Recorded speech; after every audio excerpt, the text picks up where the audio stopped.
까마귀 한 마리가 남자의 뒤통수를 발톱으로 내리찍고 솟구칩니다. 곧 수십 마리가 몰려와 머리 위를 새까맣게 뒤덮습니다. 그런데 이 새들 대부분은 오늘 그를 처음 봅니다. 이 새들이 기억하는 것은 남자의 얼굴이 아니라 이 가면입니다. 곰으로 찍어낸 얼굴 하나를 까마귀들은 무려 17년 동안 잊지 않았습니다. 그리고 자기들끼리 돌려봤습니다. 까마귀는 사람의 얼굴을 개체 단위로 외우고 그 얼굴을 동료와 자식에게 넘깁니다. 오늘은 그 기억이 뇌에 어디에 저장되는지, 그리고 그것이 정말 감정인지 따라가 보겠습니다. 미국 워싱턴주에 사는 아메리카 까마귀입니다. 한 쌍이 25에서 150헥타르를 세력권으로 씁니다. 그 안에 골목과 사람을 자기 지도처럼 통째로 외우고 사는 새입니다. 세대가리라는 말은 틀렸습니다. 큰 까마귀의 대뇌 겉질에 해당하는 부위에는 뉴런이 약 12억 개나 있습니다. 뇌는 훨씬 가벼운데도 꼬리 감는 원숭이보다 오히려 더 많습니다. 2006년 워싱턴 대학교 캠퍼스입니다.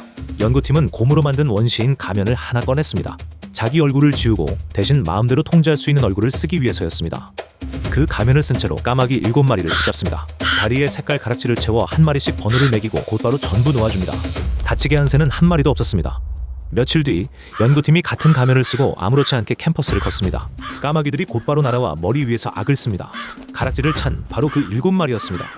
자, 여러분, 여기를 보세요. 위험한 가면 하나에 아무 짓도 안 한 중립 가면 5개랍니다. 그런데 이 녀석들은 오직 이 얼굴에만 달려들어요. 우연이 아니라는 거죠. 맞죠?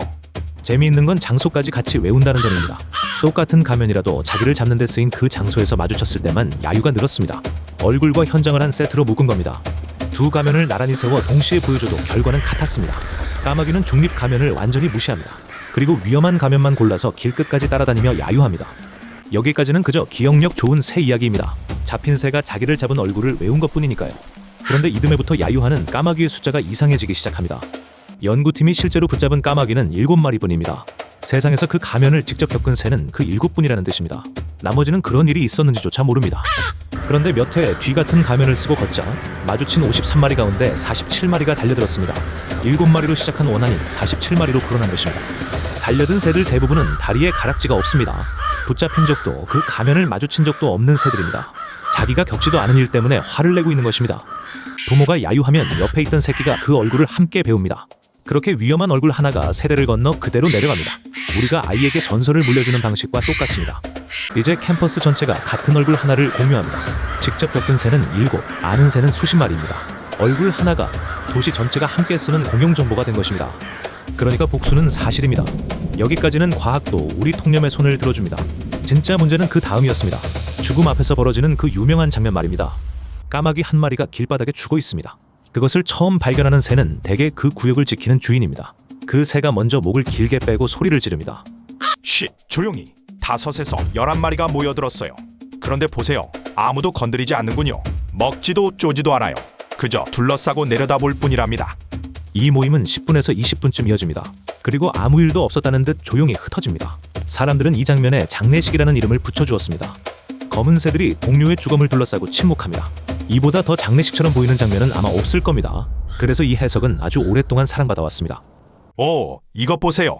이 친구가 멈췄어요. 평소보다 15분에서 30분을 더 망설인답니다. 17%는 2시간 반 동안 아예 오지도 않았죠. 정말 놀랍지 않습니까? 그래서 연구팀은 똑같은 자리에 이번엔 죽은 비둘기를 놓아봤습니다. 까마귀들은 모이지 않았습니다. 슬픔이라면 비둘기의 죽음만 이렇게 깔끔하게 걸러낼 이유가 없습니다. 결국 연구팀은 행동을 보는 대신 뇌를 직접 열어보기로 합니다. 까마귀 7마리에게 죽은 동료를 보여주고 바로 그 순간 뇌에서 무엇이 켜지는지를 촬영했습니다. 대조군도 함께 넣었습니다. 죽은 참새를 보여주고 경계음과 새끼가 밥 달라고 조르는 소리까지 들려줬습니다. 어느 쪽에 뇌가 반응하는지 갈라내기 위해서였습니다. 표적은 5군데였습니다. 기억을 맞는 해마, 판단을 맞는 NCL, 그리고 감정을 맞는 편도체입니다. 어디에 불이 들어오느냐가 곧 답이 될 것이었습니다. 죽은 동료를 본 순간 NCL에 불이 들어옵니다. 새의 이마엽에 해당하는 부위이자 판단과 결정을 맞는 곳입니다. 까마귀는 주검 앞에서 계산을 하고 있었던 겁니다. 그런데 감정을 맞는 편도체에는 불이 들어오지 않았습니다. 기억을 맞는 해마도 조용했습니다.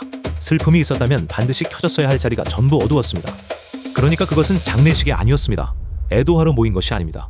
동료가 어디서 어떻게 죽었는지, 그리고 누가 그 옆에 서 있었는지를 조사하러 모인 것입니다. NCL이 하는 일은 맥락에 따라 결정을 바꾸는 것입니다. 도망칠지, 외울지, 무시할지를 그 자리에서 고릅니다. 정해진 반응이 아니라 매번 새로 내리는 판단이라는 뜻입니다. 죽음은 까마귀에게 슬픔이 아니라 정보입니다. 저 자리는 위험하다, 저 얼굴은 위험하다. 그 주검 앞에 모인 새들이 실제로 하던 일은 당신의 얼굴을 외우는 것이었습니다. 야유는 2013년에 정점을 찍고 조금씩 잦아듭니다. 그리고 2023년 9월 같은 가면을 쓰고 같은 길을 걸었을 때 소리치는 까마귀는 단 한 마리도 없었습니다. 원한이 사라진 이유는 단순합니다. 그 가면을 직접 겪은 7마리가 늙어 세상을 떠났기 때문입니다. 전해들은 기억은 겪은 기억만큼 오래 버티지 못했습니다. 17년이 걸렸습니다. 까마귀의 원한도 결국은 끝이 납니다. 다만 그 원한은 슬픔에서 온 것이 아니라 처음부터 끝까지 철저한 계산에서 온 것이었습니다. 그래서 여러분께 묻고 싶습니다. 슬퍼서 모이는 새와 범인을 외우려고 모이는 새 중에 어느 쪽이 더 무섭습니까? 여러분의 답을 댓글에 남겨주세요.